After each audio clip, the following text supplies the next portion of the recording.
नमस्कार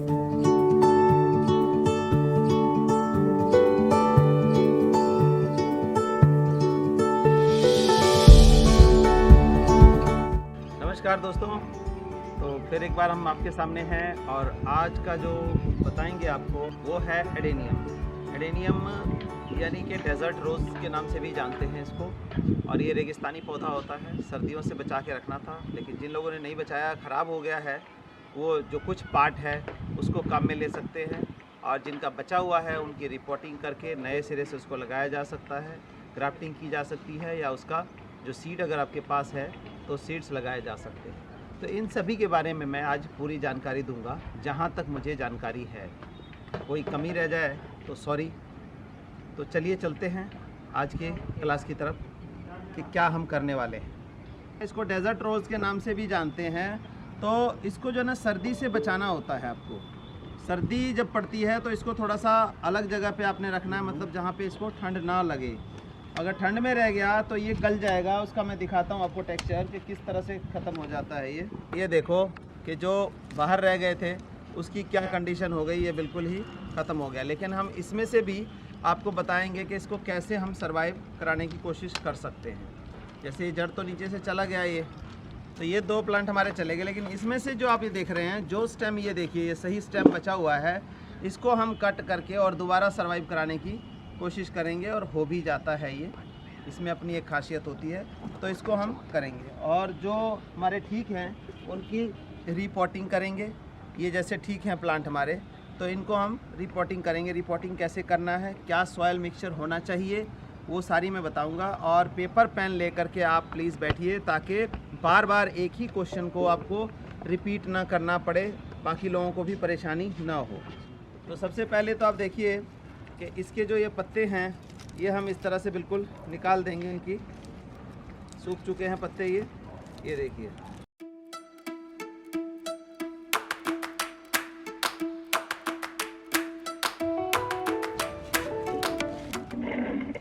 तो इस तरह से हमने ये निकाल दिए इसके पत्ते, देखिए बिल्कुल ऐसा हो गया।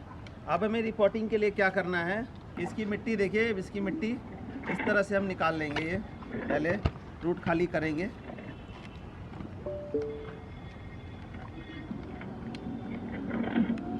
बड़े आराम से निकाल लेंगे।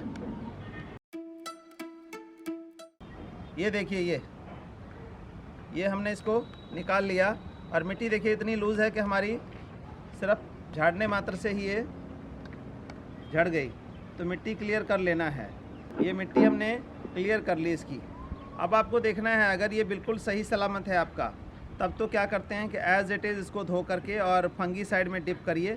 फंगीसाइड भी मैं दिखा देता हूँ आपको, या हल्दी के वाटर में। और इसमें क्या करना है, फंगीसाइड जो है इसकी 2 चम्मच इसमें हम डाल लेंगे। लगभग ये 1.5 लीटर के आसपास पानी है।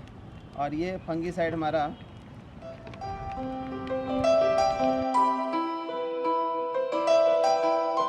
तो ये फंगीसाइड हमने इसमें घोल दिया, ये घुला हुआ है।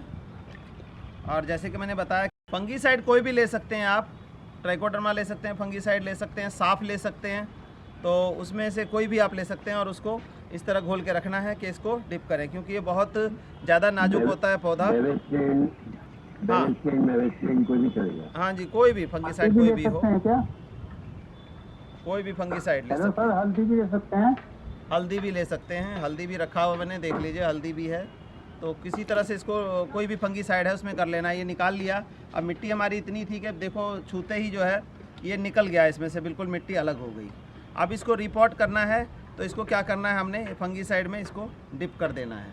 डिप करने से पहले देखना है कि कुछ रूट अगर गली हुई हैं तो उसको बड़े तरीके से काट देना है। अगर कुछ जैसे इस रूट, इसमें ये कुछ रूट देखिए ये गली हुई है, तो इसको हम क्या करेंगे, ये यहाँ से कट कर देंगे।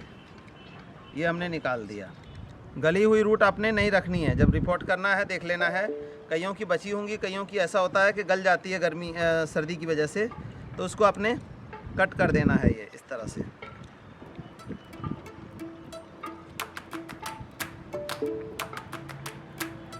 जो डैमेज रूट्स हैं वो निकाल देनी है आपको।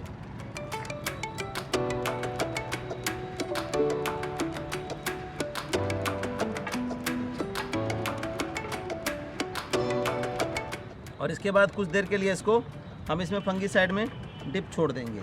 ये फंगीसाइड में हमने इसको डिप कर दिया, तो जो भी इसका इन्फेक्शन वगैरह है वो इसका निकल जाएगा। ठीक है जी।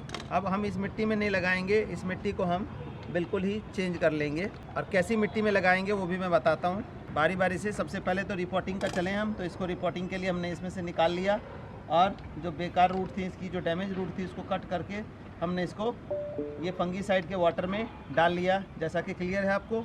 अब हमें क्या करना है कि इनको खाली कर लेना है और मिट्टी क्या बनानी है, क्या क्या रेशो रहना चाहिए वो देख लीजिए ध्यान से। तो ये आपने देखा इसके लिए क्या क्या लेना है। ये हमारा लीफ कंपोस्ट है जो हम यूज़ करते हैं, इसके अंदर 90% तक न्यूट्रिशन होता है प्लांट के लिए। तो ये लीफ कंपोस्ट है हमारा। ये देखिए ये पत्ते जो है ना ये गले हुए, पिसाई नहीं हुई है, एज इट इज़ है ये। तो ये लीफ कंपोस्ट है। ये आ गया स्टोन डस्ट, गौर से देख लें, ये स्टोन डस्ट है। स्टोन डस्ट तो इसकी बैकबोन है, इसके बगैर आपका काम नहीं चल सकता, क्योंकि डेजर्ट प्लांट है। इसको स्टोन डस्ट मतलब कैल्शियम की मात्रा काफ़ी चाहिए होती है। ये देखिए स्टोन डस्ट, तो ये स्टोन डस्ट आ गया। दो चीज़ें ये हो गई। तीसरी हमने क्या लेनी है, तीसरी लेनी है हमने राइस हस्क। ये देखिए ये राइस हस्क। राइस हस्क की जगह बहुत सारे लोग जो हैं कोकोपीट यूज़ करते हैं, लेकिन कोकोपीट का बता दूं कि कोकोपीट में जो है फंगस आने की समस्या ज़्यादा रहती है, तो इसलिए आप राइस हस्क यूज़ करेंगे तो ये फंगस की समस्या आपकी बिल्कुल ख़त्म हो जाएगी। तो ये तीन चीज़ें हो गई। और एक पोर्शन हमारा लेना है नॉर्मल गार्डन सॉइल का। नॉर्मल गार्डन सॉइल हमारा, ये देखिए ये नॉर्मल गार्डन सॉइल आ गया। तो हमें इसके न्यूट्रिशन के लिए लीफ कंपोस्ट लेना है। दूसरा जो मेजर पार्ट आपको लेना है वो लेना है स्टोन डस्ट। इसमें 35 से 40% इसके सॉइल मिक्स में आप नोट कर लें, पेपर पेन के साथ नोट कर लें कि 35 से 40% आपको इसमें स्टोन डस्ट रखना है। मतलब अगर 3 पार्ट है तो 3 पार्ट में से आपका जो है 1 पार्ट स्टोन डस्ट होना चाहिए। 3 भाग में से 1 भाग स्टोन डस्ट ही रहेगा इसके अंदर। 1 भाग से थोड़ा ऊपर, मतलब 35 से 40% मान के चलो, तो 33% या 35% आप स्टोन डस्ट लेके चलेंगे। इसके बाद हमारा बाकी का जो बचता है उसमें 1 पार्ट गार्डन सॉइल आ जाएगा आपका, और इसके बाद राइस हस्क रखिए। राइस हस्क और जो आपका लीफ कंपोस्ट है वो 1 पार्ट में से आ जाएगा। कहने का मतलब कि 33% ये ले लिया, तो जो गार्डन सॉइल है वो आपको 30% के आसपास गार्डन सॉइल लेना है, और जो 33% और बच गया या 40% बच गया उसमें आपको राइस हस्क और ये लीफ कंपोस्ट लेना है। इन चारों चीज़ों को अच्छे से मैश कर लेना है, वो आपको पॉटिंग मिक्स बनानी है। अब ये सारे चीज़ों को हम अच्छे से मिक्स कर लेंगे। ये आ गया हमारा, ये देखिए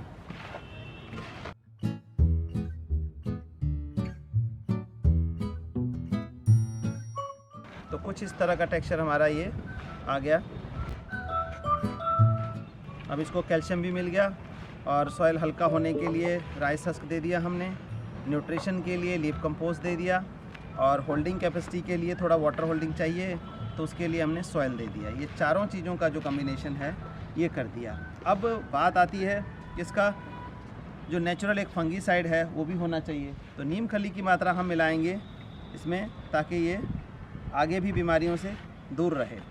तो ये 4 चीज़ें हो गई। नीम खली मिला सकते हैं, और दूसरा जो है ना साफ़ है, ट्राइकोडर्मा है, वो मिला सकते हैं। तो बेटर ये रहेगा कि नीम खली मिलाएं, तो ये नेचुरल एजेंट है, वो ज़्यादा बेटर रहेगा आपके लिए। नेचुरल होता है नीम खली, तो नीम खली बढ़िया है, तो आप नीम खली मिला देंगे। ये देखिए इस तरह का ये हमारा जो है एडेनियम लगाने के लिए मिट्टी तैयार हो गई है। ये नीम खली हम 1 मुट्ठी मिला दे रहे हैं, इसमें मिला दिया, और इसके बाद हम इसको फिर से मिला लेंगे। अभी हमारा जो ये मिक्सचर तैयार हुआ है, इसमें आप एडेनियम के सीड्स भी उगा सकते हैं। इसी मिक्सचर के अंदर एडेनियम के सीड्स भी उगा सकते हैं, वो भी मैं बताऊंगा अभी आपको। तो फ़िलहाल तो हमारा ये मिक्सचर तैयार हो गया। अब हमें इस तरह का लेना है, और इसमें हमें ये देखना है, ये ज़रूरी रखना है, ये जैसे होल होता है, होल के ऊपर हमें ये टुकड़ा रखना होता है, ये हमने रख दिया। अब इसके अंदर हम इस तरह से ये मिट्टी जो हमने बनाई है डाल लेंगे, और इसको हमने लगा देना है।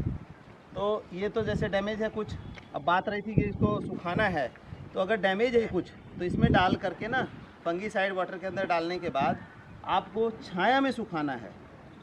2 से 3 दिन तक छाया में इसको सुखा के तब लगाना है, अगर डैमेज है कुछ तो। ठीक है, अगर डैमेज नहीं है तो साथ के साथ आप इसको फंगीसाइड में डिप करके और इस तरह से लगा सकते हैं। इसको बहुत ज़्यादा नीचे नहीं ले जाना है, थोड़ा ऊपर ही रखना है, जैसे कि मैं देखिए मैं बता रहा हूँ आपको।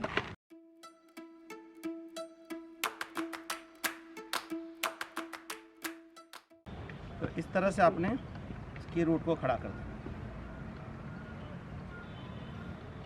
मतलब ये चीज़ जो पोर्शन है ये आपका बाहर रहे, इस तरह से लगाना है आपने। और ये सावधानियां सारी बरतनी है कि फंगीसाइड ज़रूर आपने इस्तेमाल करना है। अगर डैमेज है तो 2 से 3 दिन तक छाया में सुखाना है, धूप में नहीं सुखाना है, ये याद रहे। कहीं धूप में आप सूखने के लिए रख देंगे तो वो और भी डैमेज हो जाएगा। तो फंगीसाइड लगा करके कट करके और 2 से 3 दिन तक आप छाया में सुखाइए। इसके बाद इसको रीपॉटिंग, तो रीपॉटिंग का ये पूरा प्रोसेस आपको समझ में आ गया, क्या हमें सॉइल मिक्स देना है, क्या कैसे करना है। तो ये क्लियर हुआ। एडेनियम हमने रीपॉट कर दिया, इसको रीपॉट कर देंगे। रीपॉट करने के बाद 2 दिन 3 दिन 4 दिन तक पानी नहीं देना है इसको। ये नहीं कि साथ के साथ रिपोर्ट किया आपने और साथ के साथ पानी डाल दिया, ऐसा नहीं करना है आपने। पानी नहीं डालना है, पानी कम से कम 2 से 3 दिन तो अवॉइड करना है पानी को। इसको एज इट इज़ आप रख सकते हैं। तो ये तैयार हो गया। दूसरी बात आती है कि हम सीड से एडेनियम कैसे उगाएंगे।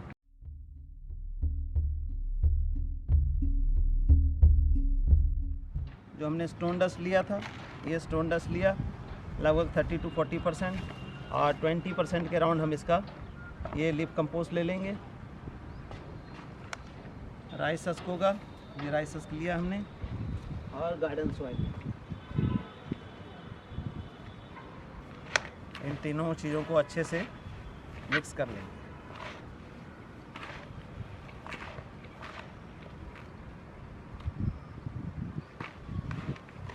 एज ए फंगीसाइड आप साफ यूज़ कर सकते हैं, ट्राइकोडर्मा यूज़ कर सकते हैं, लेकिन मैं यहाँ पर जो ट्राइकोडर्मा और वो नहीं यूज़ कर रहा हूँ, ये मैं नीम खली यूज़ कर रहा हूँ। इसमें नीम खली हमने इसमें मिला दिया ताकि जो फंगस की समस्या है वो ना आए। इसको मिलाने के बाद हम ये छोटा वेसल इस तरह का लेंगे। अब इसमें हमारा ये एज इट इज़ इसके अंदर, गमले के अंदर हमने नीचे रखना है और ये हमने फिल करना है इसमें। ये देखिए, अब आती है एडेनियम के सीड्स उगाने की बात। तो सीड्स देखिए,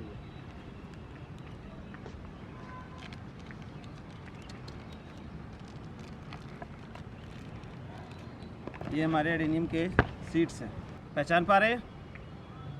तो हमें क्या करना है, सबसे पहले इनमें से बालों में से सीड्स को निकाल लेना है। ये लकड़ी जैसा निकल आएगा। ये तो बाल हैं सिर्फ, ये उड़ने के लिए है। जब ये सीड पॉड बनता है, अगर आप थोड़ा सा ध्यान ना दें तो ये उड़ के कहीं से कहीं पहुंच जाएगा। इसका जो बाय एयर डिस्पर्सल हो जाता है, इसका मतलब कहीं से कहीं पहुंच जाएगा और वहीं उग जाएगा जा कर के, हवा जब चलती है तो। ये इसके देखिए, ये इस तरह हमने सीड्स निकाल लिए और इसको छोड़ेंगे तो ये ऐसे उग जाएगा। ये हमारे सीड्स निकल रहे हैं इसमें से, देख रहे हैं। ये सीड्स हैं एडेनियम के, और इसको हमने पौधा मोटा होता है इसलिए थोड़ा थोड़ा डिस्टेंस पे डालना है। ये देखिए, एक साथ नहीं डालना है ताकि वो इजीली ग्रो कर सके।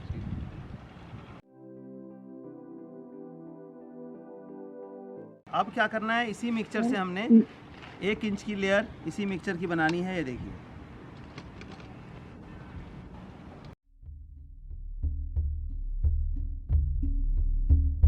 हफ्ते से 10 दिन के अंदर हो जाएगा जर्मिनेट।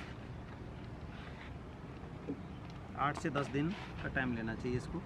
अब जैसे मौसम गर्म हो गया ना, इस बार तो मौसम भी बड़े समय से पहले गर्म हो गया है, तो इस तरह से हमने ये आपको डाल दिया। ज़्यादा नहीं डालना है, मैक्सिमम 1 इंची की लेयर डालनी है इसको। और ये डाला, अब इसको हम पानी डाल देंगे। तो इस तरह से कुछ डालना है। ये देखिए, मतलब बेबी प्लांट, मतलब बेबी जैसे बच्चे की केयर होती है, इसी तरह का केयर होना चाहिए। तो ये इस तरह से हमने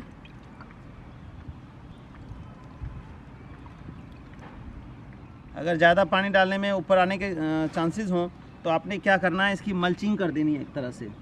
ये राइस हस्क से ही हम इसकी मल्चिंग कर देंगे, मतलब इस तरह का राइस हस्क डाल देंगे ऊपर। तो इसका बेनिफिट क्या है? बेनिफिट क्या है कि जब पानी आप डालेंगे इसके ऊपर तो क्या होगा कि वो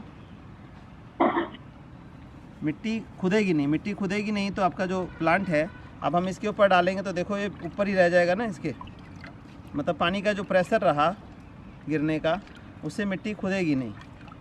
वो सर सूखे पत्ते डाल सकते हैं? नहीं, पत्ते बड़े नहीं डालने हैं, क्योंकि जब प्लांट निकलेगा अगर चौड़े पत्ते आप डाल देंगे तो वो फिर निकलने में दिक्कत करेगा ना, उसको ढक देगा। तो इसने मल्चिंग जो करनी है आपने बिल्कुल बारीक चीज़ से मल्चिंग कर देनी है। ठीक है जी, तो ये हम जर्मिनेशन के लिए रख देंगे। अब हमें किसी अलमीरा में या किसी अंधेरे जगह में नहीं रखना है। धूप सवेरे की 2-3 घंटे की लगनी चाहिए, क्योंकि जैसा आप सभी को बता दूं कि बचपन से पढ़ाया जाता हमें साइंस में कि सीड जर्मिनेशन के लिए धूप, हवा और पानी तीनों चाहिए। लेकिन कई लोग गलती करते हैं कि अंधेरे में उगाना है सीड्स, तो वो अंधेरे में नहीं रखना है आपने। ये धूप चाहिए इसको, तभी गर्माइश मिलेगी और उसके जो अंदर प्रोटीन स्टोर है सीड्स के अंदर वो मेल्ट होगा, तभी प्लांट को फूड मिलेगा और वो बाहर आ पाएगा। क्योंकि सबसे पहला जो है वो सीड के अंदर जो स्टोर प्रोटीन है उसी से प्लांट को एनर्जी मिलती है। इसके बाद वो रूट निकालता है, फिर धीरे धीरे बाहर का लेना शुरू करता है जो हमारी मिट्टी के अंदर न्यूट्रिशन है। तो सबसे पहले अंदर वाला जो प्रोटीन है उसका मेल्ट होना बड़ा ज़रूरी है। तो इसको धूप में रखना है और डेली, मतलब ये समझे कि इतना सा गमला है तो इसके अंदर ये समझ के चलें कि लगभग 200 ml पानी, 200 से 300 मान लो कि डेली आपको डालना है। और इसको हम इस तरह से, ये ऐसी जगह पे रखी है मैंने कि यहाँ देखिए ऊपर शेड है और बारिश का पानी नहीं लगेगा, और जो धूप है वो सनलाइट, अब सवेरे की 2 घंटे की धूप मिलेगी, इसके बाद इसकी धूप बंद हो जाएगी यहाँ से।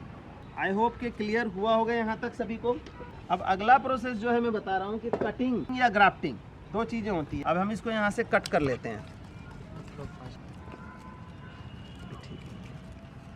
अब हमने इसको ख़राब प्लांट को काटा तो आप यहाँ देख रहे हैं कि ये ख़राब है, ठीक नहीं है। अब आपने देखा कि यहाँ से कट किया हमने, यहाँ से ये ख़राब है, तो इसको हम यहाँ से नहीं ले सकते। आगे से फिर कट करके देखते हैं एक और।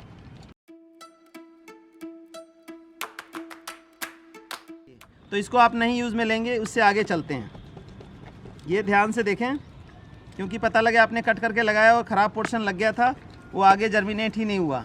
अब यहाँ भी है, ये थोड़ा सा है ख़राब, तो हम देख लेते हैं, उससे आगे कट कर लेंगे। और इसको देखना ही है कि ये बिल्कुल हरा होना चाहिए, जैसे ये काला काला सा दिख रहा है ना, ये चीज़ नहीं होनी चाहिए आपकी। तो और आगे ले लेते हैं। ये तो बिल्कुल ख़त्म निकला हमारा, किसी काम का हमारा नहीं है ये। अब हम दूसरा ले लेते हैं। आई होप कि इसमें से कुछ निकल आए। अब देखिए इस तरह से होना चाहिए आपका। ये ग्रीन दिखाई दे रहा है ना, और इसमें देखिए ये डिफरेंस है कि ये ख़राब है और ये इसके अंदर लाइफ है बाकी अभी। तो इसको हम सरवाइव कराने की कोशिश करेंगे। ये डिफरेंस है, ये ख़राब है और ये हमारा जो ग्रीन दिख रहा है मतलब ये लाइव है। तो इसको हम कर सकते हैं, लेकिन इसको हम यहाँ से पूरा नहीं करेंगे, इसको कट कर देंगे ये। तो इसको हम फंगीसाइड लगा लेंगे या ये यहाँ लगा देंगे जहाँ जहाँ से कट किया है, देखिए, ताकि इसका जो इन्फेक्शन है वो ना हो। ये इस तरह से देखिए हल्दी में लगा दी हमने। इसको अब ये लगा करके और हम सैंड में कर सकते हैं। एलोवेरा जेल चाहे तो एलोवेरा जेल लगा लें इसको, और इसको हम सैंड में डाल देंगे। तो ये कुछ दिन बाद रूटिंग दे करके, और यहाँ जो ये दिख रहा है नोट्स, यहाँ से इसमें फुटाव आ जाएगा। ये नए प्लांट में कन्वर्ट हमारा हो सकता है। ये नहीं होगा क्योंकि ये देखिए, ये मैंने दिखाया था अभी, जो ग्रीन है वो ग्रीन लाइव है और ये जो है ना ये डेड हो गया है। तो डेड प्लांट में से हमारा नहीं चल पाएगा। तो ये चीज़ ख्याल रखनी है आपने। अब ये देखिए, ये भी बिल्कुल सही है, ग्रीन है बिल्कुल, तो इसका मतलब सही है। अब मैं इससे आपको बताता हूँ कि ग्राफ्टिंग कैसे की जाती है। ग्राफ्टिंग करने के लिए क्या करते हैं, मेथड बहुत आसान नहीं होता और बहुत मुश्किल भी नहीं होता, लेकिन जिन्होंने कभी नहीं किया उनके लिए थोड़ा मुश्किल रहेगा। और कोई भी चीज़ जो है पहली बार से सीखा जाता है। बड़े बुजुर्ग कह गए कि अगर 100 मील भी चलना है तो पहले कदम से स्टार्ट करना पड़ेगा, 20वें 30वें कदम से या 100वें कदम से नहीं स्टार्ट कर सकते। तो यही समझ के चलिए आप। ग्राफ्टिंग का मतलब क्या है, इसको दूसरे के ऊपर हमें लाइव कराना है, सर्वाइव कराना है। तो उसके लिए क्या करना है आपने, ये हमने यहाँ से कट कर लिया, ये देखिए, ये है ना, यहाँ से हमने इसको कट कर लिया। चाकू बहुत शार्प लेना है आपने।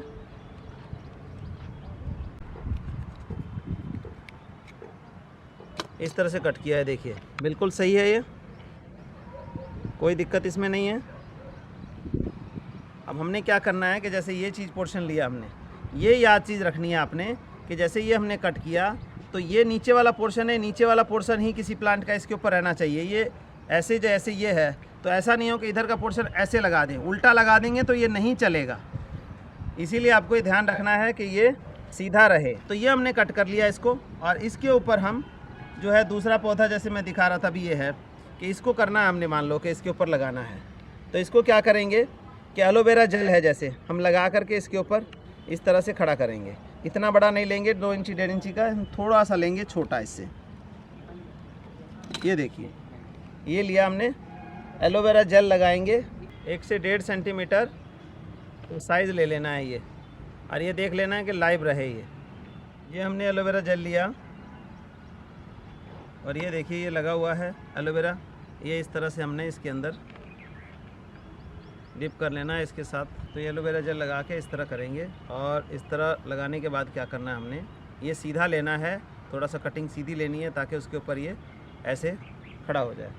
अब क्या करना है आपको, टेप से या जैसे पॉलीथीन है, ये थोड़ा सा मोटा पॉलीथीन होना चाहिए,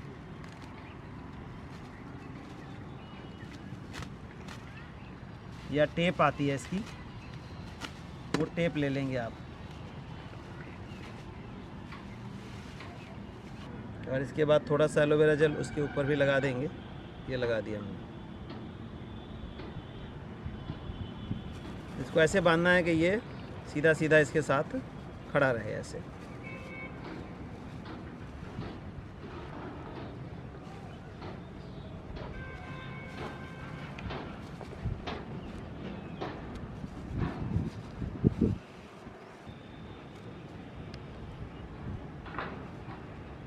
तो ये हमने छोड़ देना है, ये 10 से 15 दिन में इसका जो है आ जाएगा। अब मैंने एक एग्जाम्पल के लिए आपको इसके ऊपर लगाते हुए दिखाया है। एक्चुअली में क्या करना है आपको, ग्राफ्टिंग कहाँ करनी है और क्यों करनी है, इसका पर्पस समझिए। इसका पर्पस ग्राफ्टिंग का ये है कि जैसे ग्राफ्टेड प्लांट होता है और उसमें फ्रूट जल्दी आ जाता है, फ्लावर जल्दी आ जाता है, तो इसलिए हम ग्राफ्टिंग करते हैं। ग्राफ्टिंग करने का मतलब ये नहीं है कि इतना मोटा पुराना पौधा है उसके ऊपर हम छोटे पौधे की ग्राफ्टिंग कर दें, ऐसा नहीं है, ये उल्टा हो गया।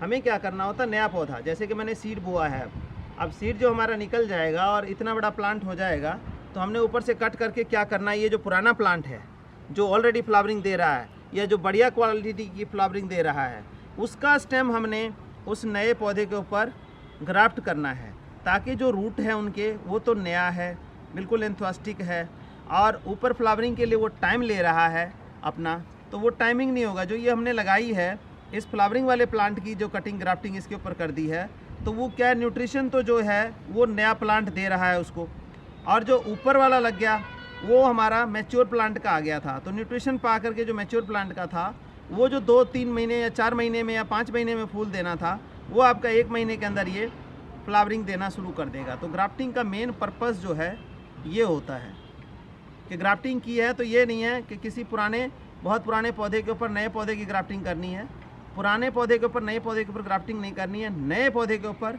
पुराना पौधा कोई है उसका स्टेम लेना है, या जैसे कोई बहुत बढ़िया रोज़ की ग्राफ्टिंग होती है इसी तरह से होती है। तो जैसे इसमें मेरे पास देखा था आपने कि बहुत बढ़िया वैरायटी के फ्लावर्स थे, तो वो हम जो है इसके ऊपर ग्राफ्ट कर देंगे नए पौधे के ऊपर, ये टुकड़ा जो है, तो वो क्या हो जाएगा कि बड़ी जल्दी हमारी फ्लावरिंग शुरू कर देगा। तो ठीक है जी, क्लियर है यहाँ तक। अब हमारे पास ये पोर्शन बचता है, जैसे कि मैंने ये पोर्शन निकाला है, इसकी हल्दी लगाई, तो ये हमने कटिंग कर दी, ये हम वेस्ट नहीं करेंगे। इसके देखिए कम से कम हम 5 इंची के अराउंड ये लिया हमने, और ये देखिए यहाँ से हम इसको प्रॉपर सीधा बिल्कुल कट करेंगे, शार्प नाइफ होनी चाहिए। इसका और पोर्शन हम लेंगे इसी तरह से 5 इंची का, ये हमने कट कर लिया। अब इसका जो फालतू का है ये हम कट कर देंगे।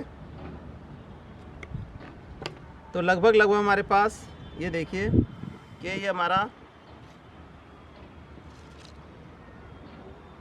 ये 4-5 जो हमारे ये बन गए, अब हम ये देखते हैं कि आगे से अगर ये ख़राब है तो इसको कट कर देंगे, नहीं है तो ठीक है। अब इन सभी में हमने क्या करना है, आपको ऊपर तो आप हल्दी लगा लीजिए। ये देखना अपराइट, बहुत ध्यान देना है आपको कि कौन सा पोर्शन नीचे और कौन सा पोर्शन ऊपर होना चाहिए। ये आपके पत्तों से पता लग जाएगा, ऐसे आएगा ये लगा दिया। और हम क्या करेंगे, एक सैंड से भरा जो है बेसल लेंगे। ये जो जमुना सैंड होती है, नदी की रेत जिसको बोलते हैं, बालू बोलते हैं, वो चीज़ है ये। एक बेसल में हमने भरा। अब उसमें क्या करेंगे, हम ये जो निचला पोर्शन है उसमें हम एलोवेरा का जेल लगा देंगे। जेल वहाँ तक कम से कम लगाइए जहाँ तक कि ये हमारे सैंड के अंदर है। ये देखिए, दिखाई दे रहा है? हाँ जी सर। अब इसको हम एज इट इज़ लगा देंगे। ये देखना है कि ऊपर वाला पोर्शन ऊपर, नीचे वाला पोर्शन नीचे रहे। ये देखिए, ये लगा दिया हमने। इसी तरह ये लिया,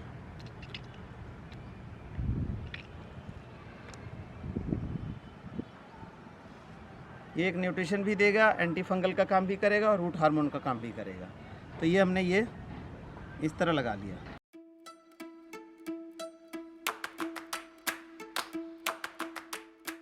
ये लगा के हमने रख देना है और इसके अंदर पानी देना है। पानी मतलब मॉइस्चर इतना रहे कि मॉइस्चर बना रहे। मॉइस्चर बने रहने के लिए ये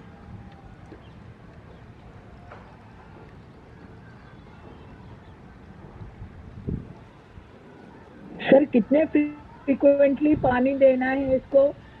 पानी ऐसे देना है, ये सैंड है। अब हेलो सर।